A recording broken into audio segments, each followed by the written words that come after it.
Selamat siang teman-teman jaga pemilu yang berada di sini di kantor jaga pemilu dan juga di luar sana di dunia Zoom. Selamat datang pada acara mingguan jaga pemilu. Hari ini atau sore ini topiknya sangat menarik dengan judul Gelap Terang Demokrasi Indonesia Pasca 14 Februari. Sebagai narasumber atau teman obrolan kita yang hari ini adalah Dr. Ian Wilson. Ian bukanlah seorang asing dengan Indonesia. He is, walaupun orang asing, thank you Sandra. Ian adalah visiting fellow at ISIAS, Yusuf Ishak Institute, juga senior lecturer in international politics and security studies. Academic chair of the Global Security Program, and finally co-director of the Indo-Pacific Research Center at Murdoch University. Welcome, Ian. Selamat datang di Indonesia. Dan jangan khawatir bahasa Indonesia Ian jauh lebih bagus daripada bahasa Indonesia saya. Di sebelah kanan saya adalah Sandra. Ibu Dr. Sandra Hamid adalah seorang cultural anthropologist, seorang antropolog. Yang perhatian kajiannya atau perhatian khususnya itu selalu pada demokratisasi, partisipasi politik, pluralism, dan juga pembangunan. So, welcome, Sandra. Oke, pertanyaan pertama ke Ian.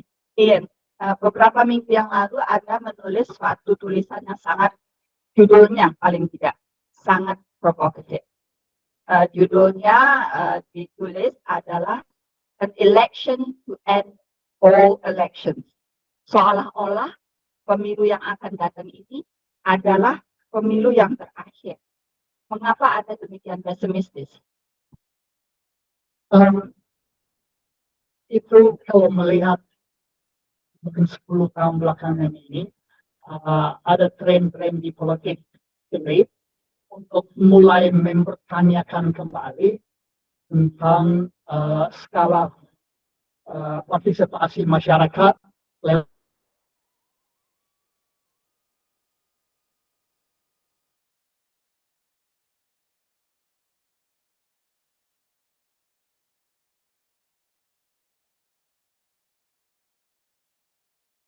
democratic decline, ada kemunduran dalam dan budaya demokrasi.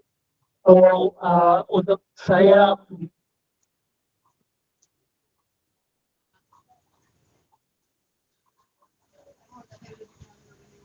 pandangan saya dari orang misalnya kira taruhkan. Jadi saya tidak menganggap bahwa institusi pemilu itu sendiri cukup aman. Misalnya ada fenomena kalau kami kembali ke 2014 pasca menang pertama kali. Ada koalisi merah putih yang mendukung calonan Prabowo dan kalah. Mereka di DPR berhasil untuk merubah perundang-undang untuk salah satu konsekuensinya untuk menghapus pilkada. Pilkada dianggap salah satu keberhasilan desentralisasi otonomi daerah dan sebagainya sebagai wujud dari istilahnya semangat. Kenapa mereka demikian? Karena dia mau melihat di manifesto Gerindra dan itu bisa dilihat langsung di internet. Mereka dengan cukup jelas menolak perubahan konstitusi pasca 99. So, dalam kata lain, mereka tetap ingin kembali ke sistem jadi ya intinya masih ada kekuatan di dalam parlemen, di dalam partai yang tidak terima atau mau rollback itu ya, mau kembali ke semula dalam konteks perubahan. Meskipun mereka semua duduk dalam kedudukan mereka berkat demokratis yang telah kita bangun bersama itu. Karena itu jangan membingungkan means dengan end gitu ya. Dan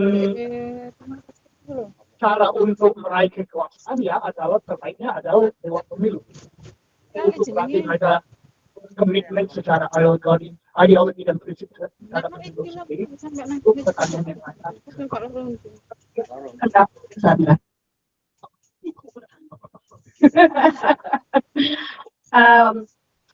Saya terus terang nggak pernah membaca apa namanya dokumen yang Ian bilang ya. Rasa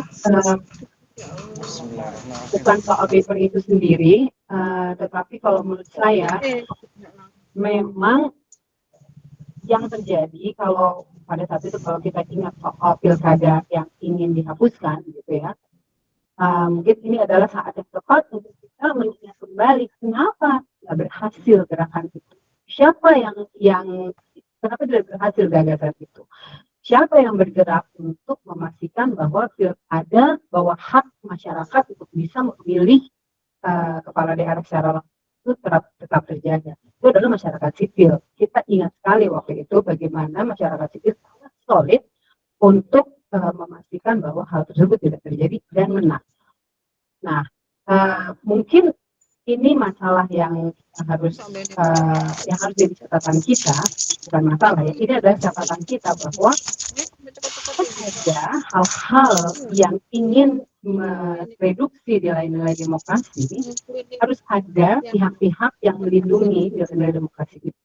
Jadi nanti kita bisa bicarakan tentang semuanya tadi gelap dan terang setelah 14 Februari gitu ya. Tapi menjawab, menanggapi apa yang Ian katakan itu bahwa itu satu-satunya kan ya, banyak contoh-contoh yang dilakukan oleh para peserta yang menurut banyak pihak itu mereduksi dana demokrasi, invasion demokrasi, menjadi lebih otoritarian. Banyak tulisan-tulisan orang-orang di Australia nih, hebat teman-teman yang menulis membahas tentang hal ini, gitu kan.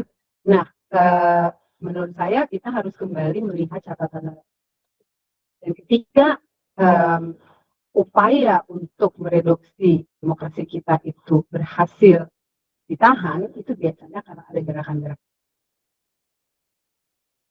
Tapi selain gerakan-gerakan masyarakat sipil yang bisa kita bahas nanti lebih mendalam, bukankah selama 20 tahun lebih zaman reformasi kita sudah berhasil membangun berbagai institusi untuk menjaga nilai-nilai demokratis itu? Apakah itu tidak ada nilainya menurut? Ya jelas ada, tapi mungkin pandangan saya agak berbeda ya. Saya melihat secara struktural pengarahannya ke misalnya konsep keterwakilan atau perwakilan di dalam sistem Indonesia ini direbut dan ada popular konsep representasi biasanya lewat konsep pemilihan langsung pemimpin itu ada juga, tapi konsep perwakilan lewat tokoh masyarakat atau lewat proses musyawarah. Kalau saya kasih satu contoh ya, itu ada pembahasan tentang gubernur dan pemilihan gubernur. Itu pemilihan gubernur kalau saya tidak salah ada dan cukup populer. Dan kami melihat Presiden Jokowi menjadi populer lewat menjadi gubernur, wali kota dan gubernur. Yang dua calon presiden yang sekarang, Anies Baswedan dan Ganjar Pranowo, kedua-duanya juga dipilih langsung menjadi panggung untuk bisa. Tapi konsep apa itu peran gubernur itu di tingkat parpol, di DPR, di MPR sering dibahas dan dipertanyakan. Misalnya ada yang menganggap bahwa gubernur itu sebenarnya adalah perwakilan pemerintah pusat di daerah.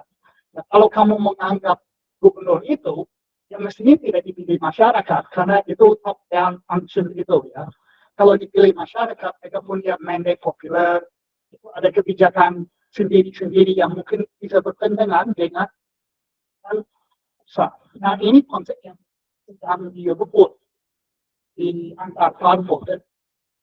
Ya, ini agak sini, tapi saya kira ini bukan keributan di dalam antara kelompok, antara prinsip dan antara prinsip dan ideologi, tapi instrumental. Kalau itu sesuai kebutuhan posisinya cepat. Tapi saya menganggap itu konsep perwakilan itu tidak stabil, tidak grounded dan masih di report.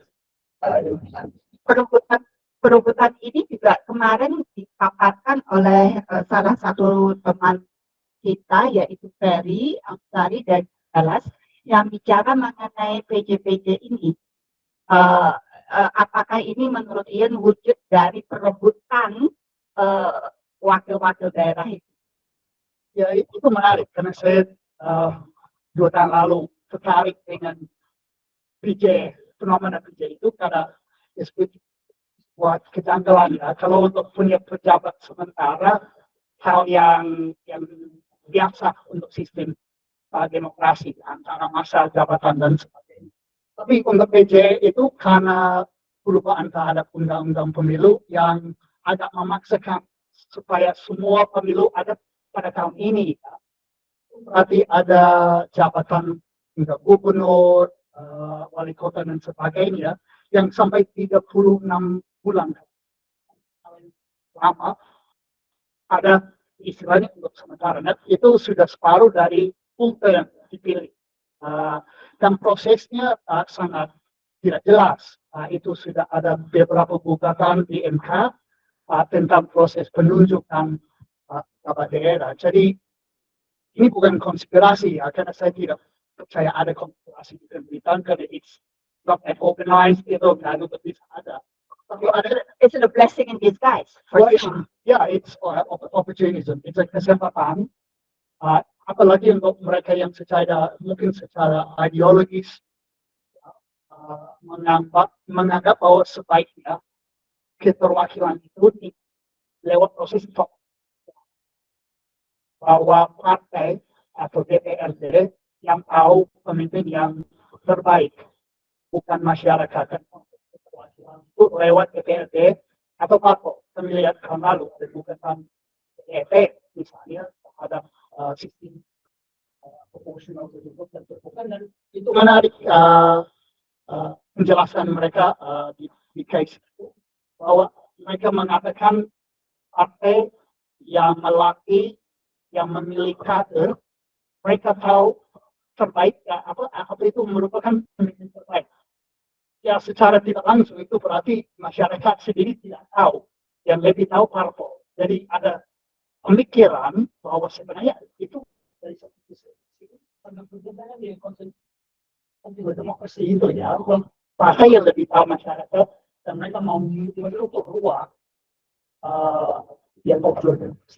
Iya, Sandra, kalau memang masih ada pemikiran bahwa popular democracy atau boleh katakan liberal democracy itu tidak cocok, ya, tidak tepat untuk masyarakat seperti Indonesia. Bentuk demokrasi seperti apa yang menurut pengamatan Sandra itu cocok dengan Indonesia? Saya sih tidak sepakat ya bahwa kita bisa mengambil kesimpulan bahwa popular democracy itu tidak cocok untuk Indonesia. Liberal democracy itu tidak cocok untuk Indonesia. Saya rasa pembicaraan itu masih terus terjadi dan harus terus terjadi. Ya, jadi kalau menurut saya sebetulnya saya tidak, kalau pertanyaannya adalah kalau gitu apa yang paling pas untuk Indonesia, menurut saya justru itu pembicaraan yang harus kita teruskan secara terus-menerus gitu ya. Karena kita sering diingatkan oleh berbagai tulisan bahwa demokrasi itu kan sesuatu yang selesai, yang memang sudah ada. Oke, kita sekarang sudah selesai demokrasi kita gitu ya. Bahwa demokrasi itu pernah diumpamakan sebagai batu besar yang harus kita dorong menuju bukit, yang ujung bukitnya itu kita juga sebenarnya nggak tahu apa. Intinya adalah kerja terus-menerus untuk mempertahankan demokrasi dan nilai-nilai demokrasi, itu adalah kerjaan kita semua. Jadi kalau menurut saya bukan persoalan apakah tidak, kita sudah membuktikan kok bahwa popular democracy sebetulnya 2014, 2019 menghasilkan pemimpin yang secara demokratis dipilih oleh masyarakat. Betul, mulai dari 2018 ada tulisan-tulisan tentang Indonesia democracy, tentang kemunduran demokrasi Indonesia, dan seterusnya. Tetapi saya rasa terlalu cepat kita mengambil kesimpulan bahwa itu bukan sesuatu yang pas untuk Indonesia. Dan saya rasa atau mungkin saya harap gitu ya, kalau memang nanti pemerintahan yang baru siapapun itu ingin mengubah kesempatan untuk orang Indonesia memilih secara langsung, ya sebetulnya ada juga demokrasi yang memang dipilih oleh partai kan, pemimpinnya, perdana menterinya dan sebagainya.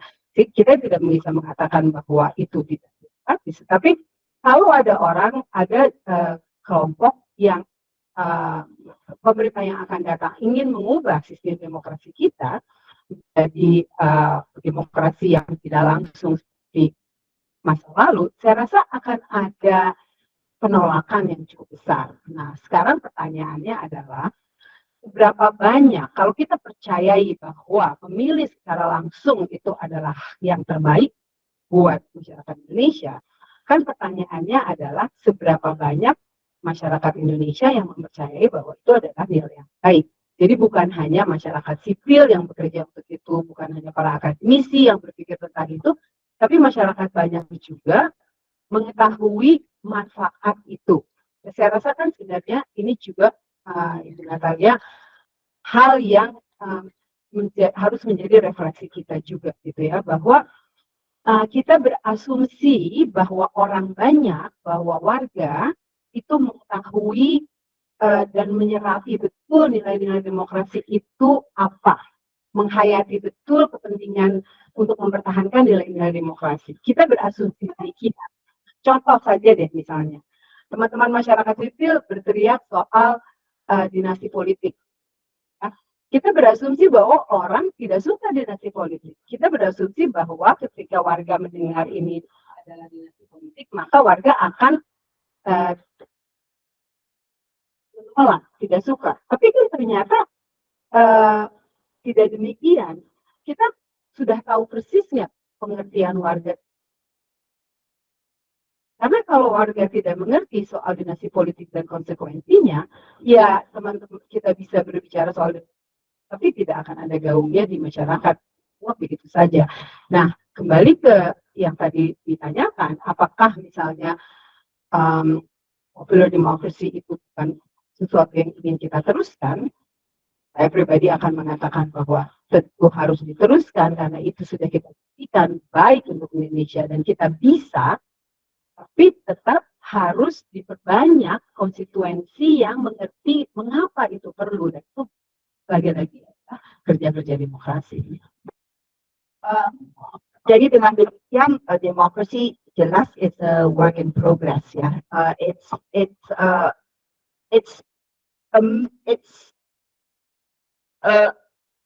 an end yang ujungnya kita nggak tahu seperti apa. Tetapi kita semua sudah sepakat paling tidak Sandra mengatakan bahwa popular democracy telah berhasil selama ini sejak reformasi. Tetapi apa syarat-syaratnya ya untuk menjaga agar popular democracy atau sistem langsung ini bisa tetap bertahan untuk di masa depan kita. Ya, saya kira kalau dalam kasusnya Indonesia yang menarik adalah walaupun pada tingkat elit dan parpol wacana tentang apakah mesti kami ada demokrasi dan pemilihan langsung atau tidak, pada tingkat masyarakat itu jawabannya lewat perilaku, bahwa setiap pemilu di Indonesia itu tingkat partisipasi sangat tinggi. Sistem di Indonesia mau ikut memilih atau tidak itu suka itu wajib ya. Jadi kami diwajibkan dendanya kecil, tapi secara konseptual itu mewajibkan untuk ikut supaya ada lebih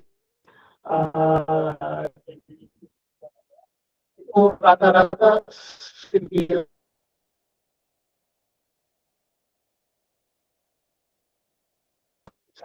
yang kadang-kadang dia nggak cita-citakan seperti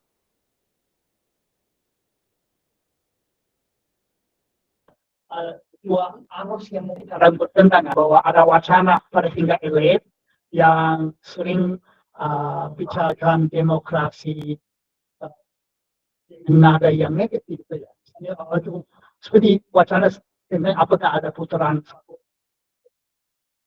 itu masuk kampanye juga, ya. Putaran kedua itu mahal, banyak duit, itu memecah belah dan sebagainya. Itu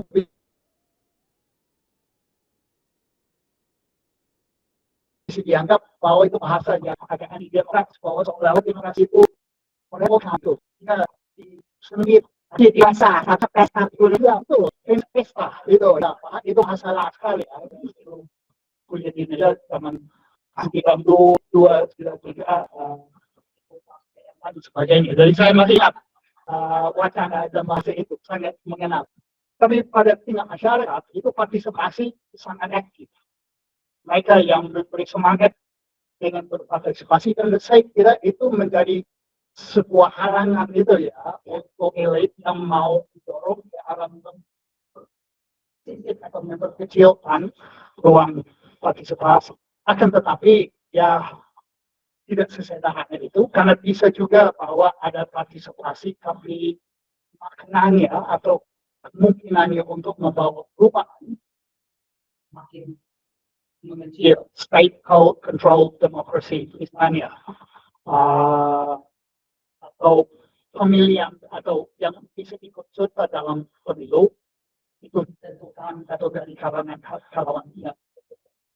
ada uang, harus ada dukungan dari parpol, banyak hal-hal yang bikin munculnya parpol baru yang bisa kontestasi. Banyak parpol bisa disebut mungkin perusahaan dari partai yang lain, punya oligark dan sebagainya. Tapi apakah state control democracy bukan suatu contradiction in terms?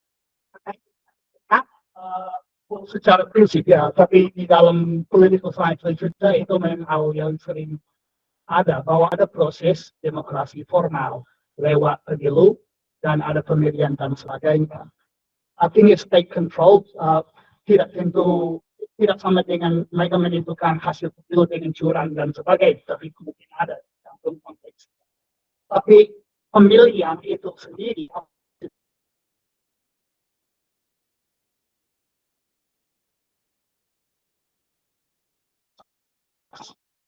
tidak bisa, misalnya diri atau sisi itu uangnya lebih sendiri. Yang bisa menjadi calon presiden kita ditentukan oleh elit politik.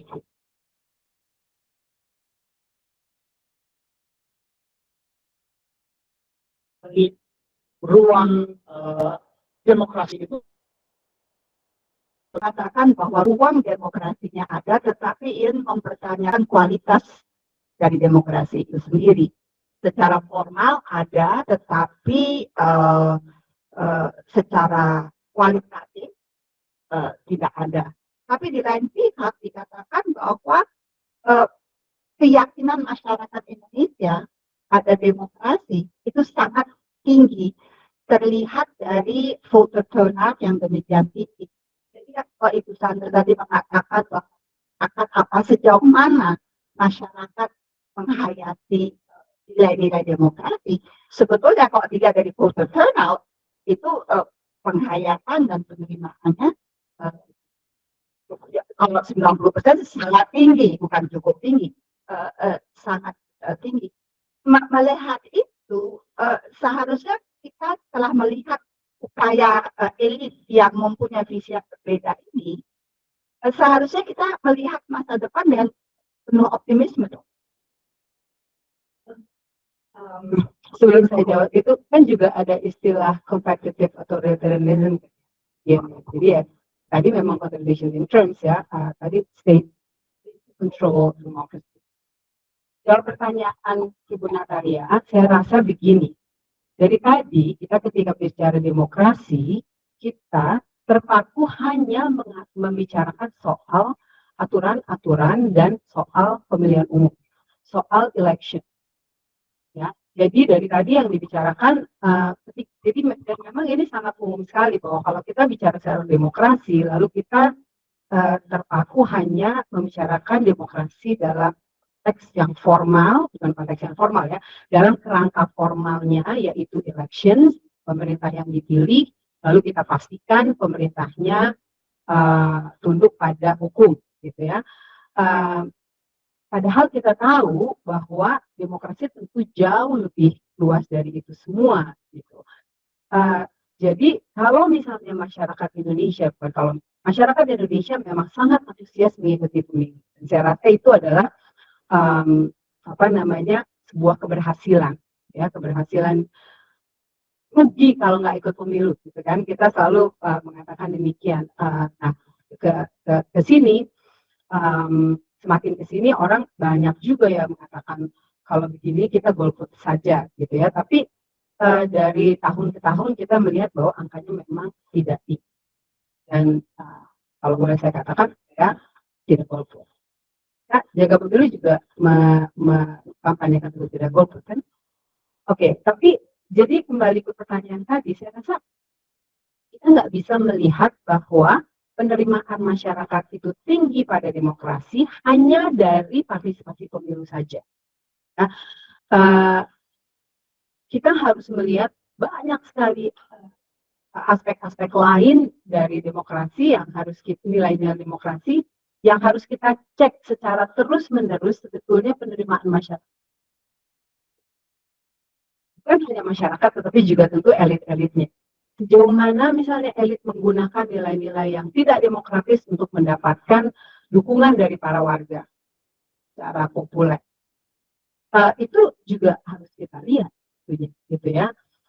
Kita mengetahui bahwa ada paradoks di dalam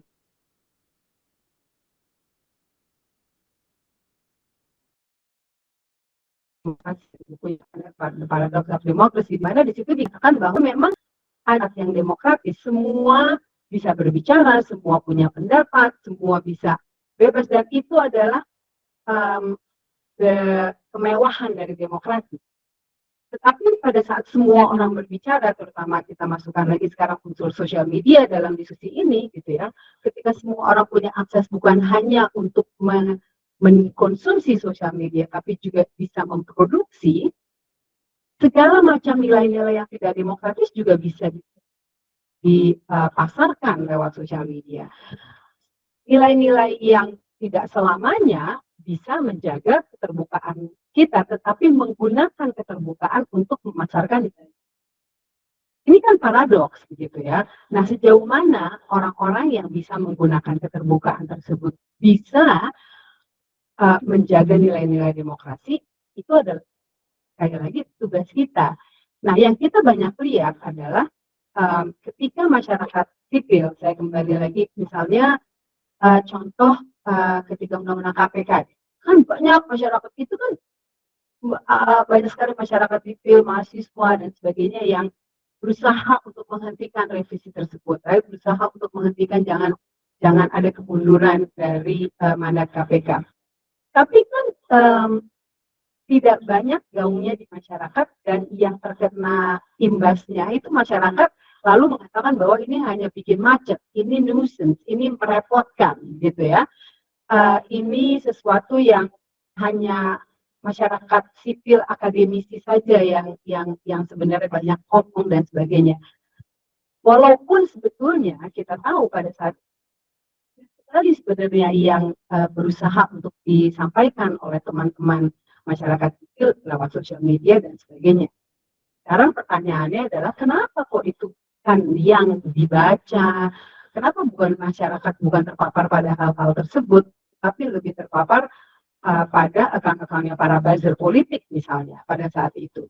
Jadi memang sangat banyak yang bertanding di dalam ruang yang terbuka ini, yang kita perjuangkan bersama, tetapi pada saat pertandingan itu sekarang, gitu ya, ada unsur uang, ada unsur kepentingan politik dan sebagainya yang bermain juga di situ, dan sebetulnya itu adalah syah-syah saja, tetapi yang mungkin lihat adalah bahwa masyarakat sipil, teman-teman yang berusaha mendorong nilai-nilai demokrasi, tidak sama kuatnya dengan pihak-pihak yang mungkin tidak sepakat. Tapi semuanya menggunakan ruang yang terbuka.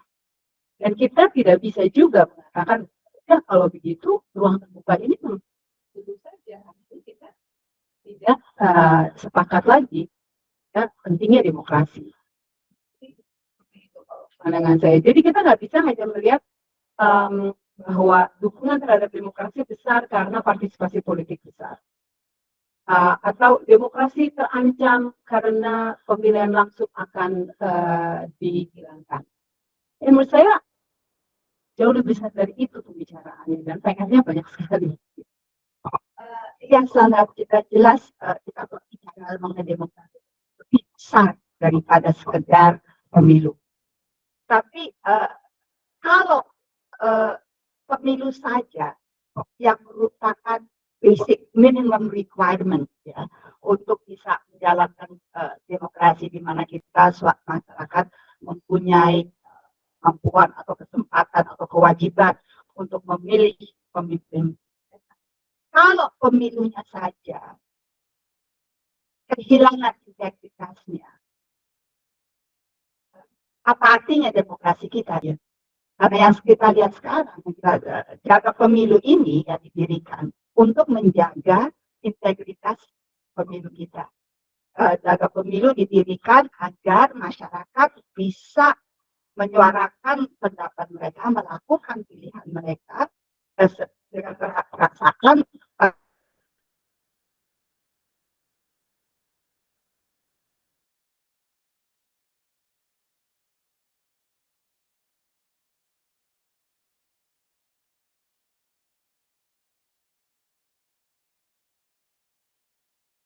artinya demokrasi kita.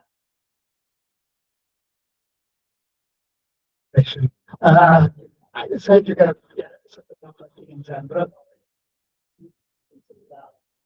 Proses itu, walaupun saya menganggap proses itu sangat penting karena intinya kalau kekuasaan formal tidak direbut dan digantikan lewat proses itu, apa artinya demokrasi? Dan juga untuk ruang civil society, ya saya mungkin punya definisi civil society yang agak lama sekarang bahwa itu ruang bebas dari intervensi dari negara. Harus bisa bebas untuk berorganisasi, mobilisasi dan konsep-konsep tentang penawaan society dan di zaman ini itu makin kompleks karena demokrasi termediasi oleh platform, social media platform, jadi bukan cuma ruang bebas, tapi itu pun kooperasi dan semuanya yang terlewat akhirnya. Dan ya saya di Australia pun kami baru dari pendapat lalu tentang apa kami bisa ada kemampuan indigenous people dan itu berisik setengah mati dengan disinformasi dan hasilnya untuk banyak kami itu sangat dan memikirkan bagaimana bisa progres dalam ruang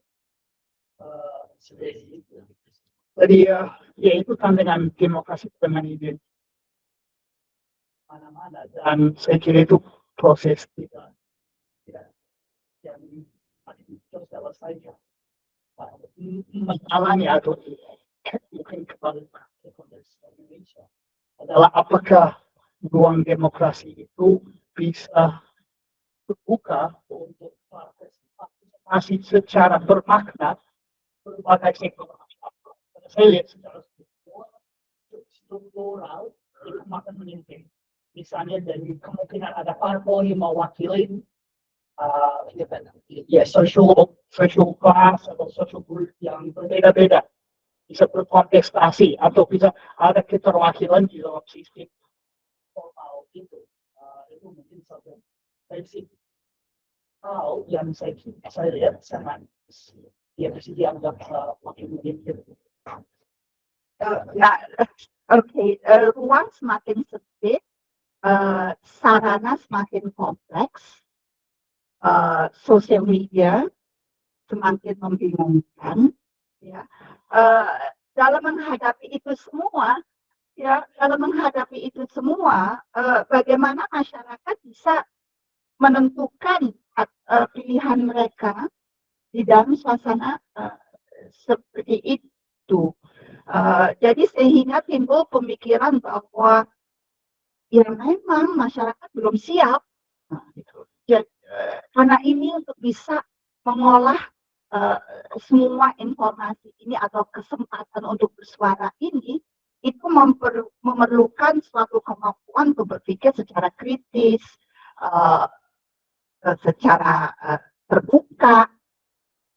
Jadi kalau itu belum ada ya memang kita belum waktunya saja. Jadi intinya bagaimana saya sebagai warga negara biasa itu bisa menentukan pilihan saya berdasarkan informasi yang benar di tengah social media, hiruk pikuknya social media ini. Saya rasa pertanyaan ini kan juga seperti yang katakan tadi berlaku untuk berbagai negara demokrasi gitu ya. Kita tahu Trump menang, orang Amerika kaget setengah mati gitu ya. Lalu dia di pemilu yang setelah itu dia kalah, tapi sekarang dia muncul lagi. Jadi ada kemungkinan menang. Karena apa? Rupanya nilai-nilai yang tidak demokratis, nilai-nilai populis, nilai-nilai yang menekankan perbedaan dan sebagainya, nilai-nilai itu lebih mudah diterima dan daripada mencoba untuk memasarkan nilai demokrasi yang lebih mendasar gitu ya. Nah mungkin itu juga harus jadi kaca buat kita gitu. Bagaimana supaya tadi pertanyaannya warga negara bisa menggunakan hak pilihnya dengan informasi yang cukup dan sebagainya. Kita kembali ke pembicaraan di tengah hiruk pikuknya sosial media. Di dalam para dokter demokrasi itu juga dibicarakan gitu kan bahwa bagaimana komunikasi yang lebih mudah, gampang, saya nggak mau menggunakan kata GEMOY gitu ya, itu tuh memang jauh lebih mudah untuk bisa dimengerti, ditelan, dinikmati oleh masyarakat gitu. Nah, kan masalah saya deh, nggak usah kita nanti saya ada yang bilang enggak ya. Kita kan tidak suka mempermudah mensimplifikasi sesuatu yang sebenarnya nggak simpel-simpel amat gitu kan. Orang kan sering bilang komen misalnya untuk film Deadpool kemarin tuh banyak kalau ini panjangan, ini kerepotan, ini gitu kan ya. Ya kalau bagi saya ini udah ada orang yang mau bikin ini, ayo kita dengar aja dulu gitu ya, jangan terlalu banyak dikonflik. Tapi kembali ke itu ya itulah itu pertanyaan besarnya Ibu Natalia ya menurut saya, bagaimana kita bisa mencari serpihan-serpihan kebenaran di kehirup pikukan media sosial itu gitu ya, dan itu menurut saya sangat-sangat menantang. Tapi sebenarnya kan media sosial bukan satu-satunya tempat di mana kita bisa berkomunikasi, di mana kita bisa betul-betul berdiskusi tentang nilai-nilai demokrasi, tentang pilihan-pilihan, tentang konsekuensi memilih 1, 2, dan 3 gitu ya, A, B, dan C. Maksudnya bukan susah sekarang nggak bisa pakai angka, memilih A, B, dan C itu opsi-opsi itu kita bisa diskusikan. Nah, mungkin itu yang harus lebih banyak dilakukan, pertemuan-pertemuan warga itu mungkin yang harus lebih banyak dilakukan. Mengajak orang-orang berbicara di sekitar kita itu mungkin yang harus banyak dilakukan. Mengenali bagaimana mendengar alasan mereka untuk mau mempercayai sebuah hoax misalnya, kita harus mengerti kenapa mereka mau percaya, lalu kita bisa mengajak mereka bicara tentang itu. Ini membutuhkan energi yang luar biasa gitu ya. Tapi saya rasa ya hanya ini yang bisa dilakukan. media sosial juga seperti tadi yang katakan, dan di sini ada bekas orang Meta, Ibu Rahimah sebagai peserta, kita tahu kok gitu kan bagaimana itu semuanya juga. Dan ada yang sponsor-sponsor yang juga tidak. Tapi Sandra, selama ini kan itu sudah dilakukan ya. Tetapi beban itu selama ini memang diemban oleh civil society. Bukankah parpol-parpol mempunyai tanggung jawab untuk melakukan pendidikan voter education, political education, supaya kehadiran mereka itu betul-betul dirasakan dan tidak hanya dirasakan 5 tahun sekali pada saat pemilu atau pada saat undang-undang mau dirubah yang kata melibatkan masyarakat. Di manakah kegagalan parpol-parpol dalam proses pendidikan politik ini, dan kedepannya bagaimanakah seharusnya parpol-parpol ini menjalankan tugas? Ya, ini mungkin kembali ke masalah apa itu parpol. Dan ada konsep parpol yang berbeda-beda. Kalau kami merujuk ke Indonesia itu sendiri, ke tahun 50-an misalnya, ada parpol yang berbasis massa, yang maksudnya mereka bukan top down, tapi mereka punya mass support, dan ya singkat sejarahnya dengan Orde Baru itu sebenarnya dimusnahkan, dan secara budaya saya kira itu secara politik menghilangkan banyak pengalaman dan banyak strategi dan konsep masyarakat yang sudah ada waktu itu. Dan apa itu fungsi partai politik sebagai wadah, sebagai vehicle untuk membawa suatu ideologi, suatu visi bagaimana society ditata secara ekonomi dan itu. Jadi sekarang apa itu parpol di Indonesia?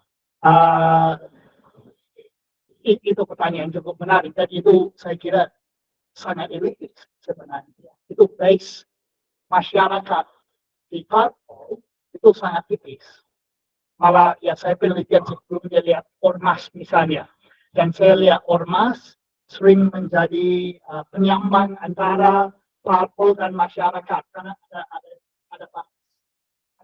itu sangat besar, dan mereka terlepas dari masyarakat, real concerns dan sebagainya itu. Yang ada misalnya partai buruh, itu baru menarik bagi saya, karena itu memang terdiri dari serikat buruh, ya, dari working class, dan ada base di material conditions of politik.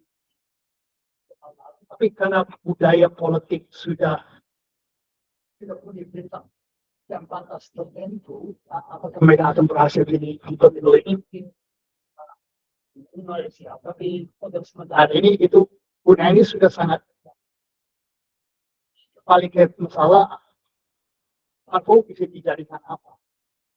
Kami lihat ini emang bukan hanya Indonesia, menjadi krisis demokrasi mana-mana, di mana 2 tahun lalu saya diundang ke saya agak bingung kenapa aku diajak, aku harus ngomong apa di depan diplomat dan sebagainya, dan mereka mengeluh, aduh itu ada ekstremisme, merosot, dan yang jelas elephant in the room itu mereka sendiri gitu kan. Dan saya bertanyakan, ini hal sederhana, masyarakat bisa memilih pemimpin, ya. Misalnya sistem one person one vote, kemudian terpilih atas kebijakan ini begitu, mereka sudah terpilih, mereka dipengaruhi atau dipegang oleh corporate interest, oligarchic interest. Itu sudah nampak dengan nampak sekali bahwa ini sebenarnya bukan gitu, ya. Jadi ideologi yang lain, kami di Australia pun far right, extremism dan sebagainya sangat rindu untuk mengisi kekosongan dengan demokrasi yang tidak bermanfaat di dalam arti membawa perubahan yang berdampak, dan orang merasakan bahwa mereka memilih orang dari reform. Jadi ini menjadi masalah besar, dan juga di Indonesia pun political, ya it's kayak apa, kayak klise gitu ya, bahwa setiap tahun sekali masyarakat ini, tapi di luar itu interaksi yang substantif dengan masyarakat untuk membentuk kebijakan dan punya wacana kontestasi politik tentang visi kebijakan untuk distribusi materi untuk bantuan sosial dan sebagainya tidak terlalu. Jadi yang Anda katakan ini adalah sekarang kita masih pada tahap transactional politics masih. Jadi perjalanannya masih jauh, Sandra. Kita sekarang masih pada transactional politics, masih tidak bisa hanya mengandalkan pemilu karena bicara soal nilai-nilai mendasar mengenai demokrasi, dan melihat ini semua, apakah Anda Sandra optimistis mengenai masa depan kita di jalur demokrasi ini? Kalau mustaqim ya, jalur yang benar, lurus. Saya rasa kita nggak punya pilihan lain kecuali optimistik. Apa sih pilihan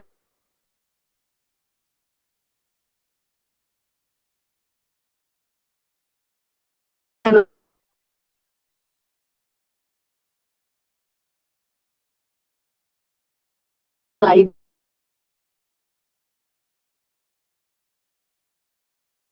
Ya, kalau kita pesimis karena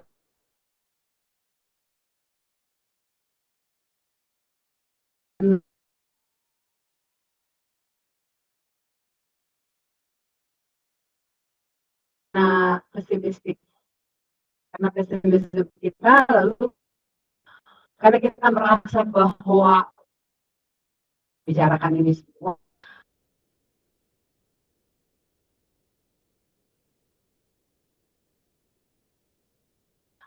orang nggak akan datang ke Zoom atau di dalam ruangan ini kalau kita semuanya pesimistik. Jadi saya cukup optimis.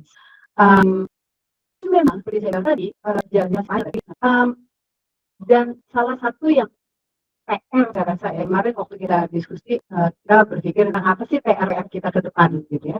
Saya rasa salah satu PR yang paling penting adalah kan tadi yang pertama itu adalah menyadari bahwa demokrasi itu bilang work in progress. Demokrasi itu terus-menerus harus kita jaga gitu ya. Itu sudah kita bicarakan. Tapi yang kedua adalah mungkin, dan ini mungkin ada hubungan dengan kultural, dengan hal-hal yang sifatnya formal, melihat kembali aturan-aturan kita ini gitu ya, melihat kembali aturan-aturan kepemiluan kita, mungkin melihat kembali aturan-aturan yang sanksi-sanksi ketika misalnya ada sudah terbukti, dia tadi Ibu bertanya soal itu sudah terbukti tidak etis misalnya, tapi kok sanksinya tidak ada, hal-hal seperti itu sebenarnya bisa dibicarakan kembali ya. Sebenarnya kan kalau nilai demokrasi itu sudah mendarah daging di DNA masing-masing dari kita, itu tidak semuanya harus diatur kan. Ya kan? Ada yang namanya convention, ada yang namanya kesepakatan yang tahu bahwa itu tidak bisa dilanggar. Tapi itu tidak ada aturannya.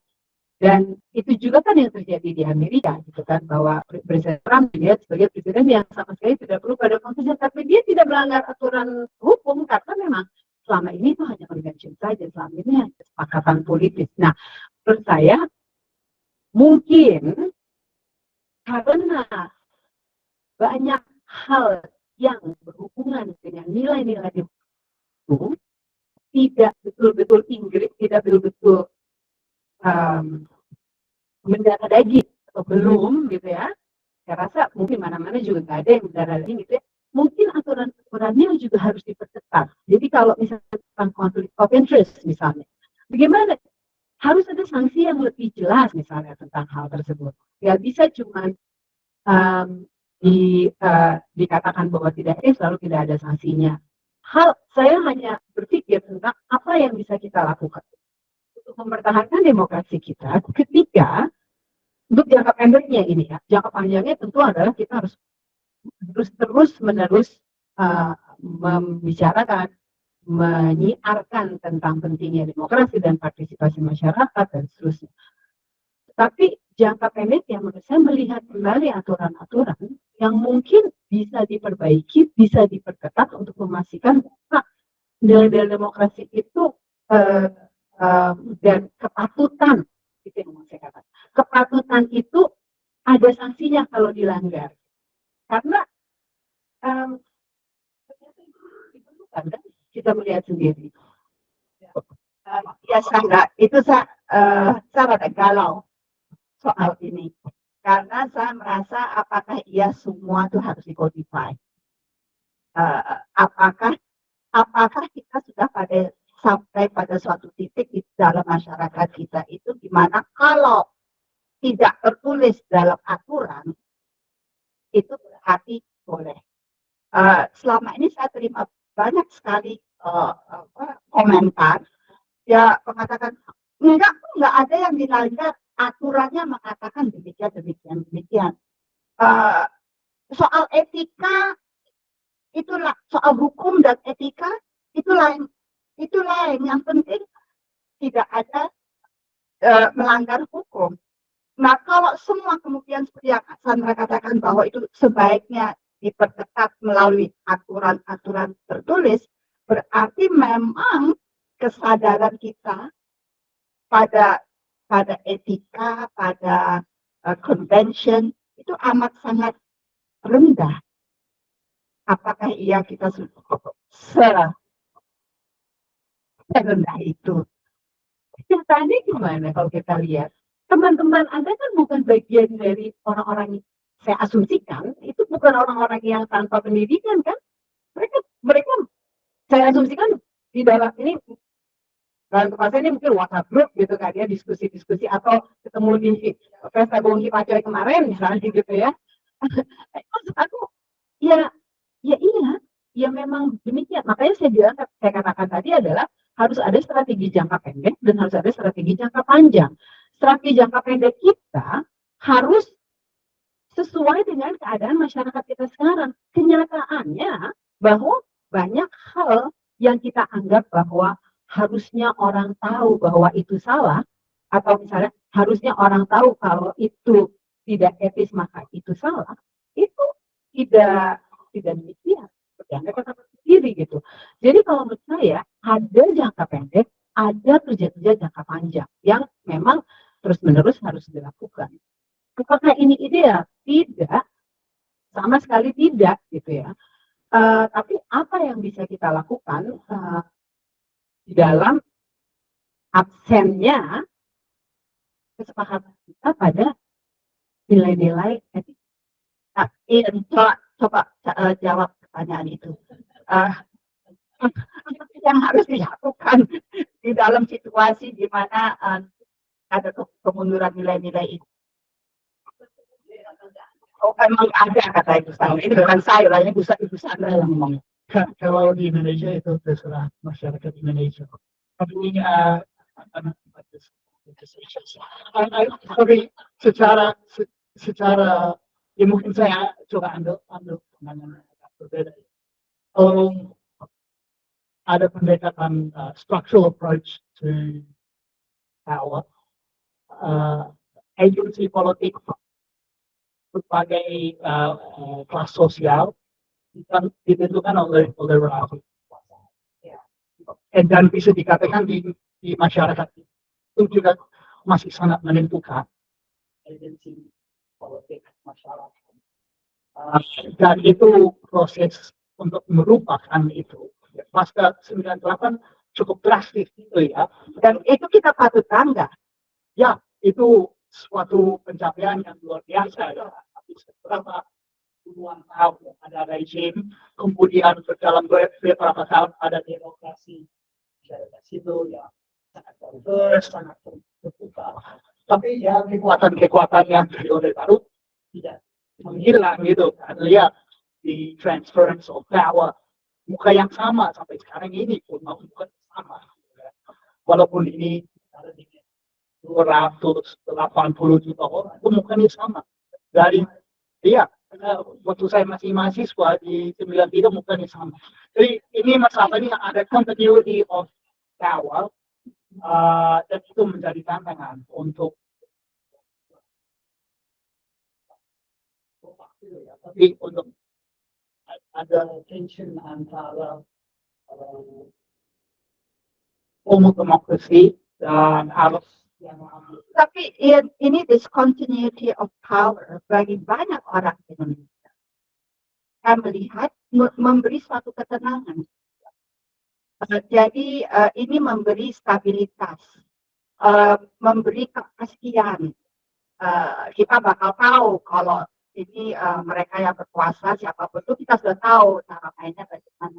Jadi discontinuity of power untuk banyak pihak itu hal yang baik, memberi stabilitas.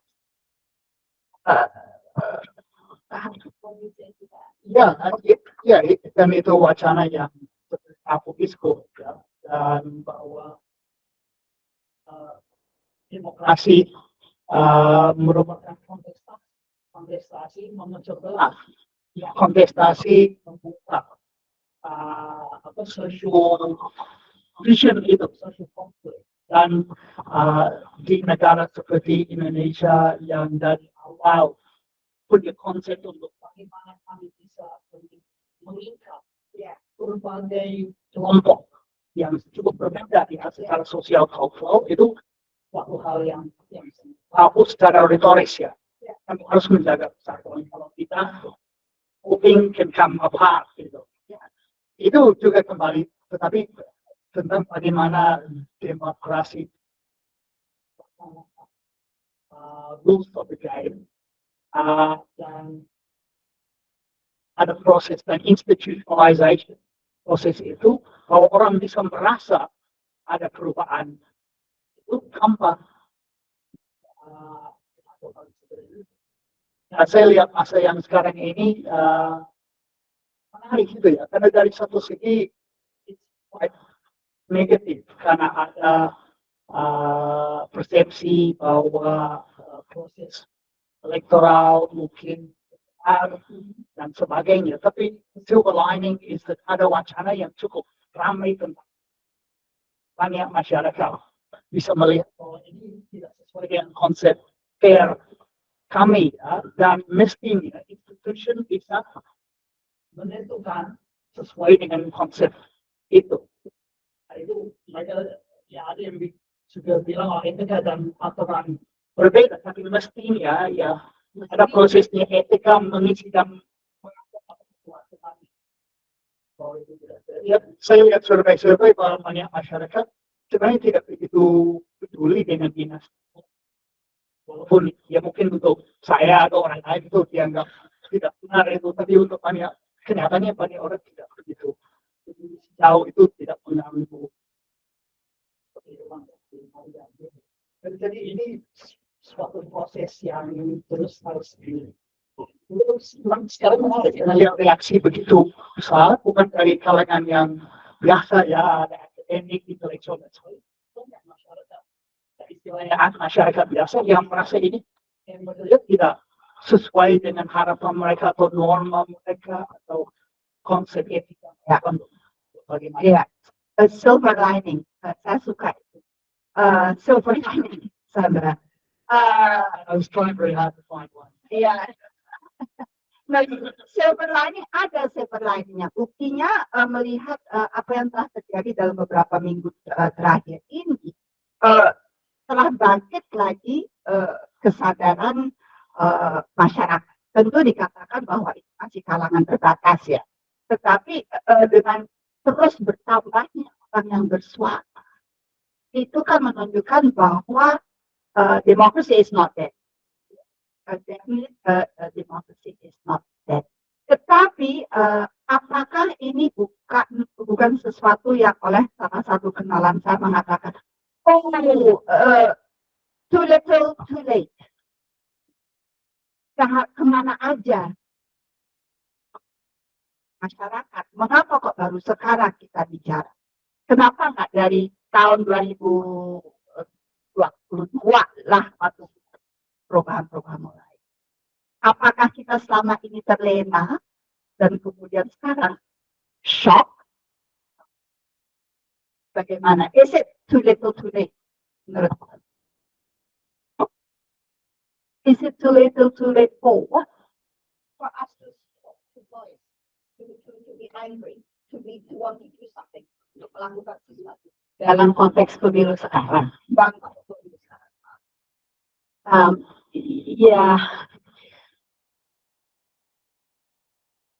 ya, menurut saya sulit atau tidak itu ya nanti tanggal 14 Februari sore ya baru kita bisa lihat hasilnya kan.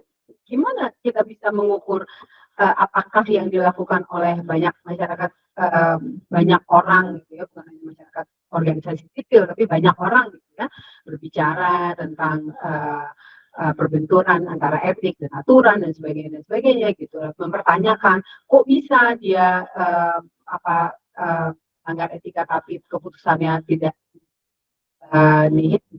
tetap berjalan dan seterusnya. Kok bisa dapat pelanggaran peringatan keras akhir 2 kali dan seterusnya. Tapi kan ya sejauh mana pembicaraan seperti itu bisa membuat orang banyak untuk mempertanyakan proses ini kan ya kita nggak bisa tahu, kita nggak bisa berandai-andai gitu kalau menurut saya ya. Tapi kalau pertanyaannya adalah kembali, saya selalu ingin keluar dari electoral democracy karena menurut saya pertarungannya setelah tanggal 14 itu adalah di luar electoral democracy dan di situ kita harus betul-betul bertarung menurut saya. Di situ ruang yang terbuka untuk bisa menyampaikan pesan, menyampaikan agenda perubahan dan sebagainya dipertaruhkan. Nah, jadi kalau menurut saya untuk tanggal 14 Februari ini apakah yang dilakukan oleh banyak pihak itu akan bisa memberi karena kan macam-macam pengejawantahan dari kalau misalnya ada sebagian orang yang tadinya tidak mengerti jadi mengerti. Pengejawantahan macam-macam, bisa jadi golput, bisa jadi ikut tidak mau ikut pemilu, bisa jadi tidak memilih mengubah keputusan pemilihannya. Karena terlalu banyak dan nggak ada before and afternya juga gitu yang kita bisa dengan pasti kita kontrol datanya sehingga kita bisa pasti misalnya perubahan itu bagaimana. Jadi saya nggak bisa jawab pertanyaan itu. Tapi kalau kita keluar dari electoral politik, kembali kalau kita keluar dari tanggal 14 Februari ini dan kalau misalnya ada putaran kedua, kita keluar dari itu, tapi kita membicarakan norma-norma demokrasi, kita membicarakan norma-norma politik, kita gaungkan terus kerja-kerja itu, ya di situ background-nya. Dan silver lining-nya menurut saya adalah bahwa kita sudah melihat kok bagaimana kerja-kerja tersebut berhasil. Dari tadi kita kan berbicara soal politik nasional ya. Sementara kan banyak sekali perubahan-perubahan di pemerintah di provinsi, di kabupaten yang misalnya tadinya kabupaten yang dianggap tidak toleran, lalu karena kerja-kerja masyarakat sipil dia menjadi lebih baik indeksnya di dalam survei-survei setara misalnya begitu ya, ada perubahan dan kita periksa perubahan itu kenapa? Karena ada kerja-kerja masyarakat sipil yang cukup kuat di tempat-tempat tersebut. Jadi sebenarnya silver lining-nya itu adalah ketika masyarakat sipil bekerja dengan keras untuk mendorong, saya tidak mengatakan bahwa selama ini masyarakat sipil tidak bekerja dengan keras, tapi kalau di tempat di daerah itu kan daerahnya lebih terbatas gitu ya, sehingga energi yang harus dibutuhkan untuk mengubah juga tidak terlalu besar. Di level nasional menurut saya, seperti yang saya katakan tadi, bahwa memang harus banyak sekali melakukan edukasi pada warga biasa, kepada warga yang mungkin kesehariannya tidak terlibat pada politik sama sekali, yang kesehariannya tidak terlibat sama sekali pada gerakan-gerakan masyarakat sipil dan sebagainya. Mungkin teman-teman yang di sini banyak tahu karena banyak terlibat di dunia itu. Tetapi bagaimana kita berbicara dengan orang-orang warga biasa, itu battleground yang menurut saya. Dan silver liningnya, seperti saya katakan tadi, di tempat yang lebih terbatas, itu bisa kok ada perubahan yang mengubah perspektif pimpinannya, yang mengubah perspektif masyarakat. Jadi kalau saya ya memang itu yang harus dipikirkan. Wonderful. Saya kira saya akan mengakhiri ini dan akan membuka floor pada phrase silver lining karena atau optimistis. Jadi yang dapat kita katakan meskipun kita melihat banyak yang terjadi pada tingkat nasional yang amat membingungkan bagi sebagian besar masyarakat kita, tetapi kita harus percaya bahwa kita bisa. Tetapi itu pun perlu kerja yang keras, ya, because it's an uphill struggle, dan bola yang didorong itu gede banget, berat banget, upward, terus bisa menggunung balik. Tapi kita harus percaya bahwa bersama kita bisa, dan bahwa jaga pemilu, kawal pemilu, suara pemilu, kecurangan pemilu ini semua pada muncul, suara masyarakat juga muncul, itu adalah petanda bahwa kita semua masih sangat peduli dan tidak sekedar peduli, tapi banyak di antara gerak. Jadi bukan sekedar peduli atau sekedar keluh kesah, tapi tidak berbuat apa-apa. We are doing our bit. Itu menurut saya adalah satu tanda harapan, terang, ujungnya terang. Dengan demikian saya buka floor. Jumping over the plate, enggak. Karena saya percaya kita yang tergabung dalam semua gerakan ini adalah individu-individu yang peduli dan optimistis bahwa kita bisa ada perubahan, bisa merubah. Maybe a little naive, but itu yang akan memberi kita semua kesempatan untuk maju. Tanpa itu ya kita biarkan saja tergerus oleh gelundungan batu yang mundur itu. Itu not one that. Ya paling pisang gitu kan ya. Dari floor monggo ada ibu-ibu yang mulai dari belakang, Christine, Ibu Ima, Ibu Miriam, dan Ibu ini. Silahkan Christine.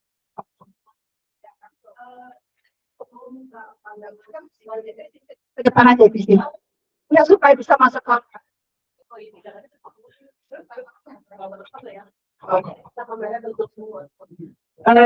Terima kasih kembali. Saya minta pendapat pandangan dari para panelis termasuk Mbak juga dalam konteks karena ini belum bersambut dengan tadi tanggapan bahwa kita harus akhirnya satu dan dua juga memisahkan dan ada yang terjadi di periode elektoral dan di luar elektoral. Yang saya minta pandangan yang lebih sedikit lebih dalam konteks keberagaman dan ini kita lihat di teman-teman sebelumnya yaitu pilkada sebelumnya terutama di Jakarta gitu kan. Kalau di aspek itu kan luar biasa sampai ke publik gitu ya. Karena kemudian saya sebagai menteri saya itu terkait dengan isu identitas pluralisme dan juga lingkungan Indonesia dalam juga dan Tiongkok. Jadi saya mau minta teman-teman rekan-rekan sekalian intinya. Jadi apakah sudah kita agak sedikit karena nggak pemilihan sebelumnya dan pasti dari politik kita tahu gitu kan dulu yang namanya sekarang gitu dua kelompok udah ada kelompok lagi yang istilahnya yang misalnya yang satu bukan itu juga karena memang dekat dengan tradisi dan segala macam begitu, tapi sekarang kemudian nanti dengan dekatnya dan lain-lain jadi ada perubahan konstelasi di situ. Karena seperti itu saya juga kalau misalnya minta masukan dari teman-teman karena misalnya mereka juga merasa karena ya udah satu tapi juga masih sekali 2 putaran jadi masih itu masih ada misalnya itu terlepas dari keragaman komunitas Tionghoa dalam pemilihan pilihan mereka ada kemasan berbicara itu. Nah itu satu dan juga kan dunia elektoral yang saya lihat misalnya terkait dengan isu Indonesia itu seringkali misalnya masih ada misalnya pembayaran investasi fintech misalnya di media yang sangat digambarkan sebagai investasi sangat negatif gitu. Dan arti mulai dari isu kepada kerja asing dan lain seringkali di media ada juga dengan kata yang sudah kita lupa. Tapi jangan salah saya berani lagi dan nanti saya bersyukur karena responnya paling tidak nggak sejalan. Dan misalnya saya pernah bikin survei mengenai riset mengenai speech bersama WIP ya, Meta ya. Jadi bahwa hate speech itu di platform media sosial meninggi, tapi untungnya tidak diikuti dengan media sosial yang ada di luar. Apakah kemudian saat ini masih seperti itu? Bagaimana baru perspektif ke depan seperti apa? Oke, terima kasih Christine. Langsung ke langsung aja. Terima kasih. Sebenarnya saya ingin menambahkan dan menanggapi juga tadi Ian sempat bicara tentang representation, keterwakilan. Yang satu yang tadi yang ya kalau kita bilang tentang kemunduran demokrasi yang tidak tersebut adalah masalah akuntabilitas. Dan kemarin kita dari yang saya sudah baca dan mengikuti bukan hanya dalam diskusi ini tidak ada diskusi mengenai akuntabilitas itu. Jadi kalau kita memikirkan representation, coba kita tanya kepada pemilih siapa aja yang di luar atau dalam ruangan ini. Mereka tahu mereka akan pilih paslon 1, 2, 3. Tahu nggak mereka apa yang mereka akan pilih untuk legislatif? Siapa yang saya sendiri saya nggak tahu siapa yang saya akan pilih. Nah sebetulnya kan kuncinya di situ juga partai politik yang akhirnya kuat tanpa kita tanpa ada akuntabilitas dengan kekuasaan yang mereka miliki, yang akhirnya munculnya kepada paslon-paslon yang akan berikutnya gitu kan. Jadi sepertinya kalau misalnya kita melihat tatanan demokrasi yang kita inginkan, walaupun saya tidak percaya bahwa demokrasi itu sebuah tujuan, tapi it's a means.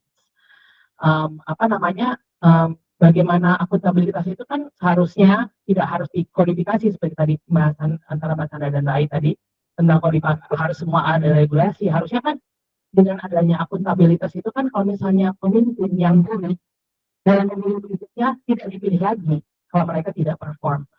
Saya waktu itu ada harapan ketika di mana Jokowi menang itu kan tahanannya tidak perform. Jadi saya percaya bahwa itu yang terjadi gitu, bahwa petahana tidak perform maka tidak terpilih lagi. Itu titik terang itu. Nah itu sekarang itu tidak terlihat. Sepertinya petahana-petahana yang tidak perform malah rewarded dengan dipilih lagi. Nah dan sebagainya. Dan kita lihat apalagi di legislatif. Dimana kalau kita lihat sistem-sistem apalagi di Australia atau di Amerika, kalau misalnya anggota Kongres tidak perform dalam 2 tahun untuk anggota House of Representatives, mereka tidak perform dalam 2 tahun, mereka tidak terpilih lagi. Nah di Indonesia ini belum terlihat, malah yang muncul calon-calon legislatif adalah ya name recognition aja, atau apakah mereka tenar sebagai pelawak, sebagai artis, sebagai penyanyi, itulah yang akan terpilih. Jadi mungkin yang harus maturity of democracy kita mungkin memang harus ke arah sana, bukan pesimis. Dan untuk mengambil silver lining, ya kita belum sampai 50 tahun loh demokrasi kita. Yang lain udah beratus-ratus tahun juga mundur-mundur juga kan. So, jadi ya titik terangnya mungkin yang kita bisa ambil adalah ya kita mengajarkan tentang akuntabilitas itu, bahwa tidak perlu dikodifikasi, tapi bagaimana kita memastikan bahwa yang tidak perform itu tidak kita pilih lagi. Terima kasih. Yang berikutnya. Oh ya. Tiga. Ya.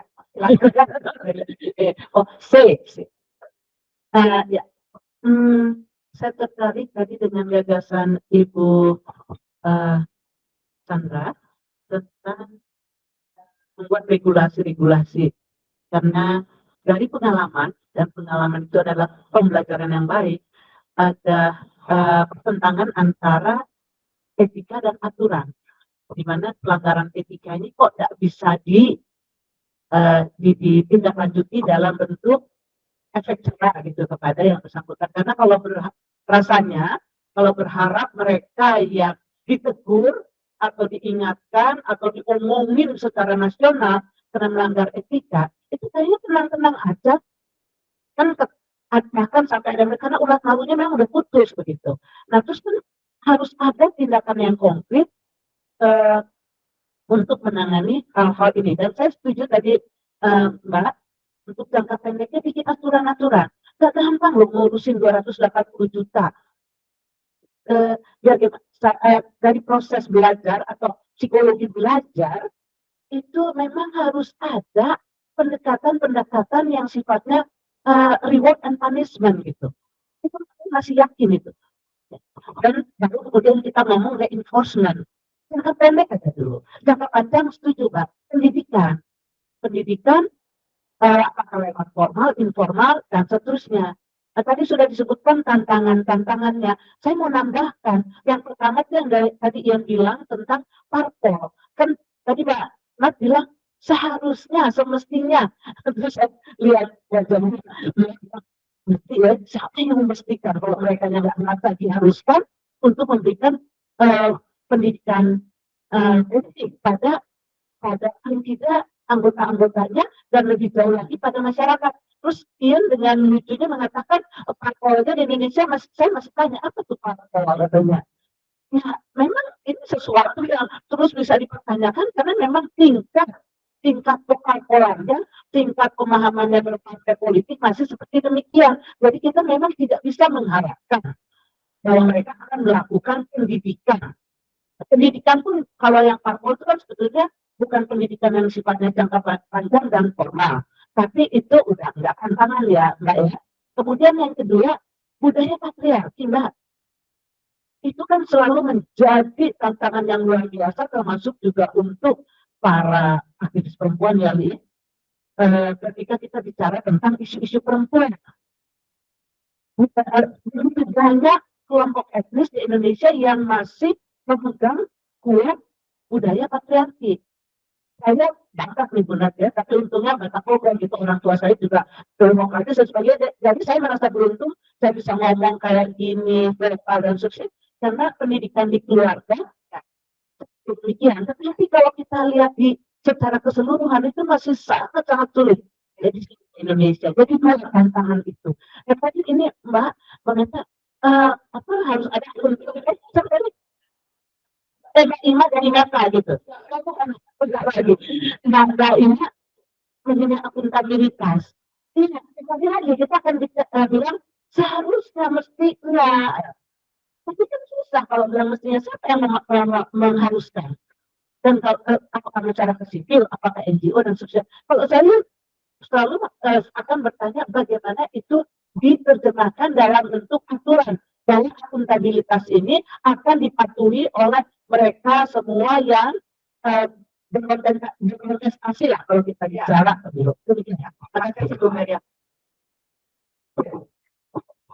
Terima kasih. Saya tadi mencoba untuk mengikuti Mbak Sandra supaya optimis. Tetapi melihat dan mengetahui bahwa revolusi atau kematian demokrasi terjadi di banyak tempat, gitu. Terutama di Amerika kita tahu kan bagaimana Trump bisa menang, kemudian juga di Filipina. Gitu. Jadi saya merasa apa yang salah ketika misalnya civil society di Indonesia dulu menjelang tahun 90 sebelum Soeharto tumbang itu mahasiswa masyarakat itu kan melibatkan sektor petani, ada gerakan itu yang dilibatkan dan gerakan itu waktu itu tuntutannya juga bukan semata ekonomis upah gitu ya, tetapi mereka bisa tuntutan cabut di fungsi ABRI, bahkan referendum untuk Timor Leste gitu. Itu menjadi sebuah gerakan politik yang kemudian masif.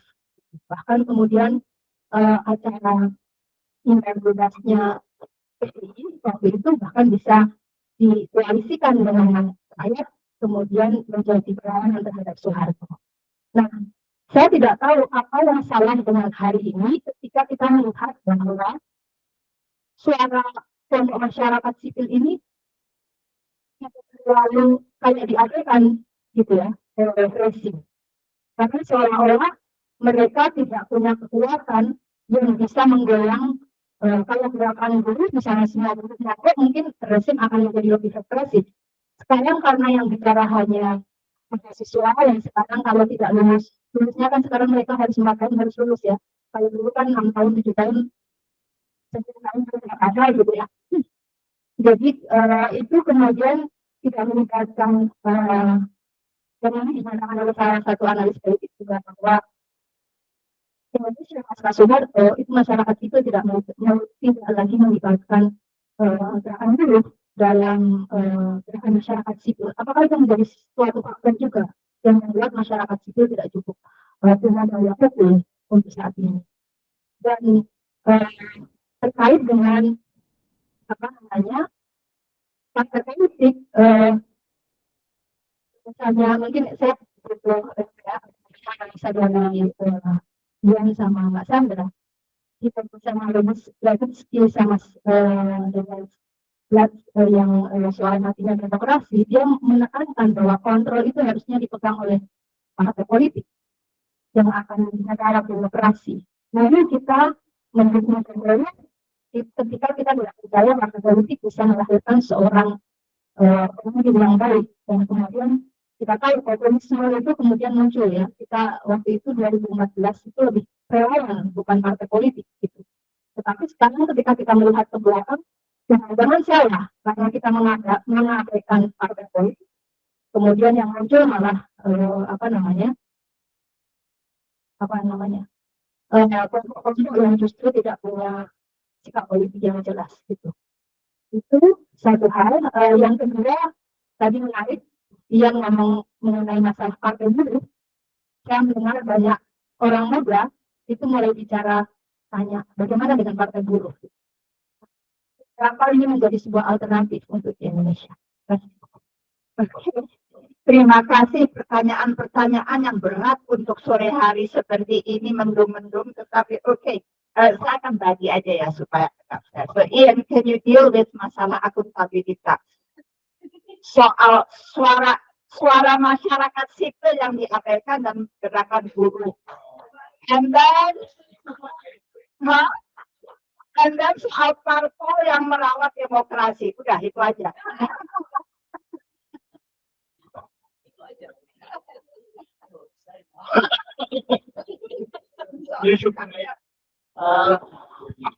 This is all up your street. Accountability, Workers' Party, and parpol yang merawat demokrasi. Masalah accountabilitas for me presents the problem of power, yeah, and how saya campur bahasa. Bagaimana bisa membangun institusi that can actually constrain power instead of being an instrument power. And kami melihat pertarungan dan selalu ada pertarungan di politics. It's the reality of society itu. Misalnya KPK sebagai institusi yang terbangun untuk menghadapi the abuse of power, the way that it shapes the state. Awal cukup berhasil, and then of course ini masalah kembali ke the social fragmentation of civil society. Yes. Masih ingat banget masih bagi teman ini 98 dengan fokus yang cukup simple, bisa menyatukan berbagai dan setelah itu itu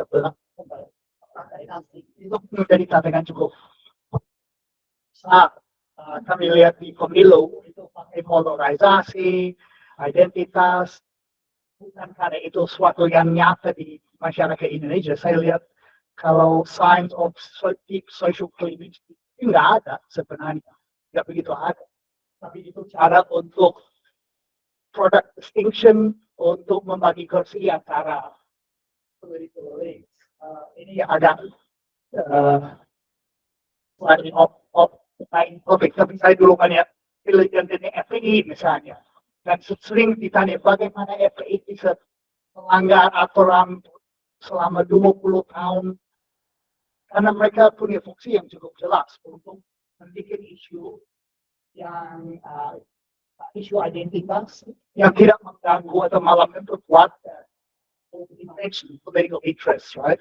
Dan pas mereka menjadi independent social movement, kamu tidak harus suka dengan yang habis 212, mereka punya basis masa tersendiri yang tidak terikat dengan elit. Sekarang cepat banget itu. Jadi ini misalnya menjadi contoh untuk sebuah masyarakat itu batasnya di mana ya. Itu suatu tantangan dengan Indonesia. Jadi tidak silver lining juga ya. Tapi it's the reality of power. Is that power is fine until you challenge it, and then it's not fine. So ini menjadi tantangan untuk masyarakat. Apalagi sangat cepat sekarang. Dan itu ya saya lihat optimisme juga dengan partai buruh ya, dengan banyak kalangan yang mencari ruang atau parpol yang bisa diisi. Saya ada teman-teman yang dari caleg di partai buruh, nanti dari LMK, dari kota. Jelas mereka nggak punya duit, jadi mereka tidak bisa main politik uang, bukan hanya karena mereka tidak mau, tapi tidak mampu. Very principled people. Tapi itu menarik karena mereka bilang ini long struggle, kan? Ini bukan hanya untuk bisa menang besok, mungkin enggak, tapi untuk bisa berdialog, untuk berubah kesadaran masyarakat tentang apa itu politik yang bisa membawa sesuatu, yang bisa mewakili problem mereka. Dan sekarang agak enak dengan masalah politik kembali ke pendidikan masyarakat. Dari satu segi everybody understands what their problems are. Mereka di kampung, orang tahu itu masalahnya apa. Masalahnya adalah bagaimana itu bisa dijawab lewat sistem yang ada.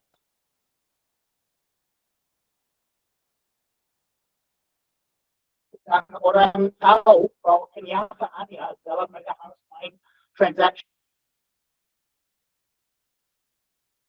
I don't think the problem is legal education, but it's the way that the system has been. So partai buruh is a sign of optimism. Saya belum yakin apakah mereka bisa lolos. Pemilu ini atau tidak, will be interesting to see. Karena itu ruang yang berbeda dengan parpol yang lain, and it's a test of a different kind of politics. It's not based on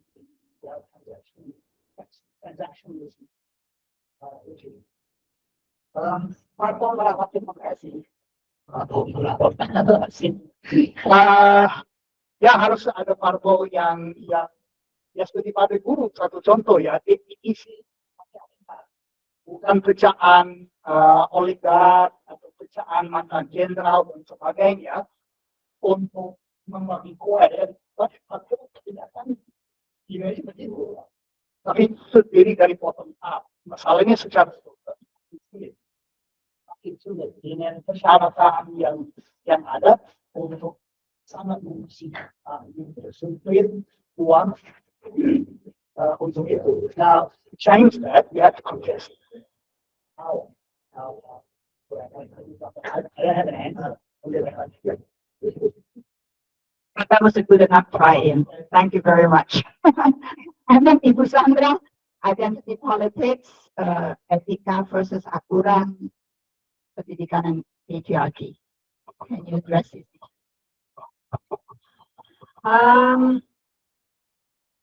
Saya mau mungkin meluruskan sedikit bahwa sebenarnya tadi saya itu berpikir sambil ngomong gitu, thinking out loud gitu ya, soal aturan-aturan tersebut. Poinnya adalah bahwa harus ada rambu-rambu yang sama-sama dimengerti, dan ketika rambu-rambu tersebut ditabrak gitu ya, harus ada konsekuensi yang lebih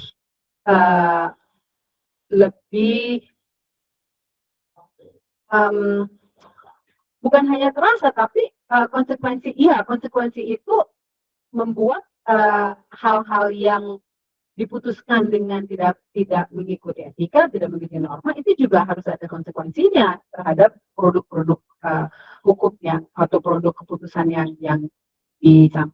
dibuat.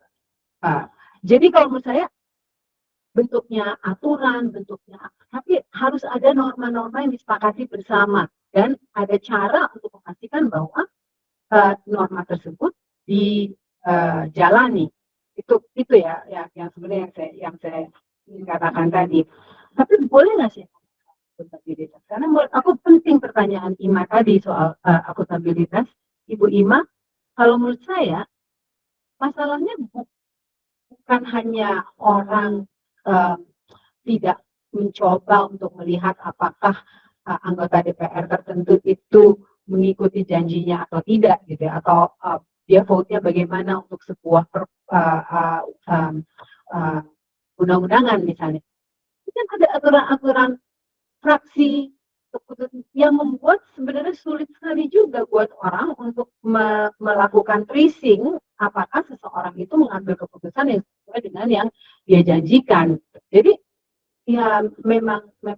Nah, kembali terus bagaimana dong? Mungkin aturan yang harus kita pikirkan kembali gitu. Jadi yang hal-hal yang seperti ini, tetapi kan untuk mengubah yang besar seperti itu butuh energi masyarakat, bukan hanya masyarakat sipil juga butuh energi dari masyarakat banyak yang bisa membuat perjuangan mereka sustain.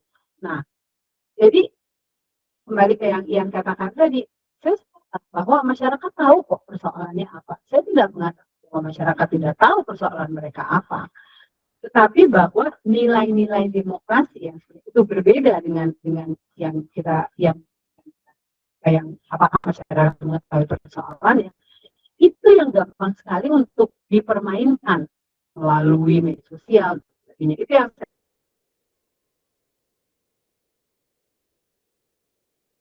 katakan, itu sebenarnya challenge-nya untuk demokrasi yang lebih baik dan kedepannya. Budaya terakhir cukup hanya ini kalau bisa kalau saya tapi saya sepakat dengan Anda Bu ya, bahwa ya itu memang challenge kita dari challenge yang perennial ya, challenge yang jangka panjang gitu ya, dan membutuhkan kerja-kerja yang panjang. Tapi kan menurut saya sebetulnya kalau kita ini soal caleg perempuan itu hasil didorong karena jumlah perempuan juga menurut studi Puskapol kita juga tahu bahwa sebenarnya cukup baik gitu kan ya.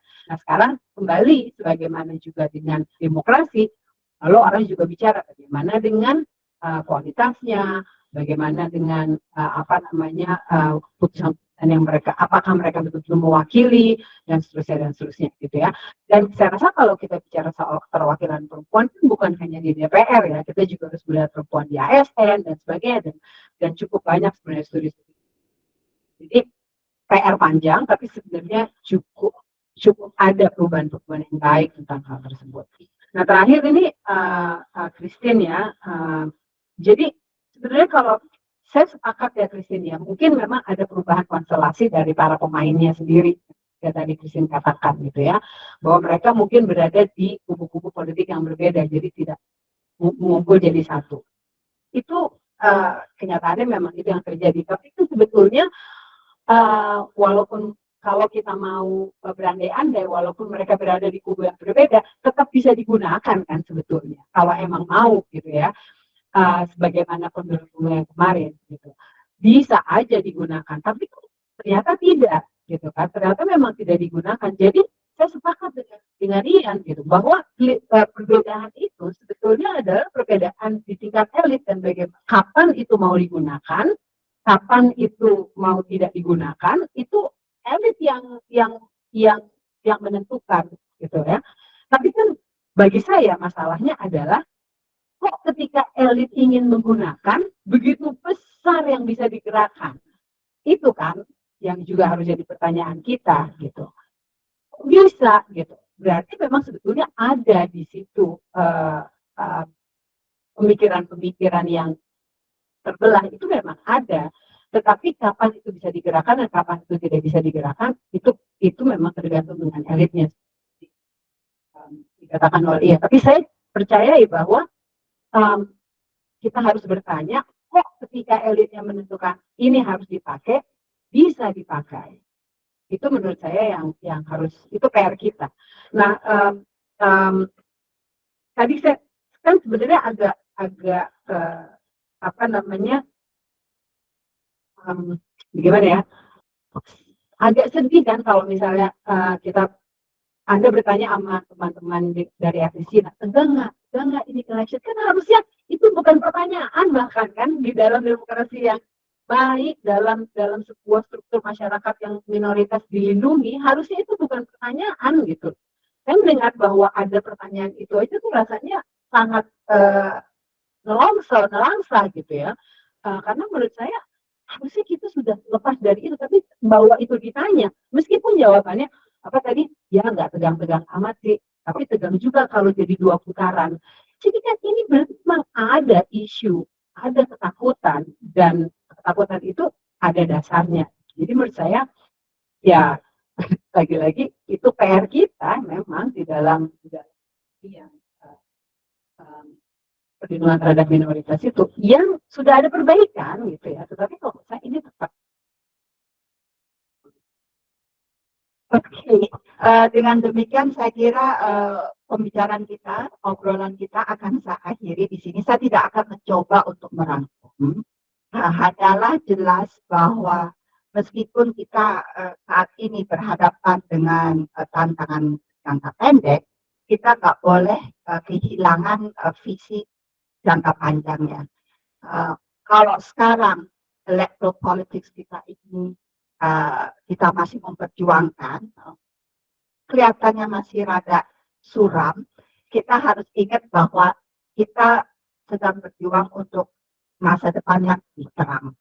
So dengan demikian saya ingin mengucapkan terima kasih kepada Bu Sandra atas semangatnya, kepada Pak Ian atas insight-nya, dan juga kepada semua yang hadir di sini maupun offline. Terima kasih atas perhatiannya dan sampai jumpa di diskusi yang akan datang. Terima kasih.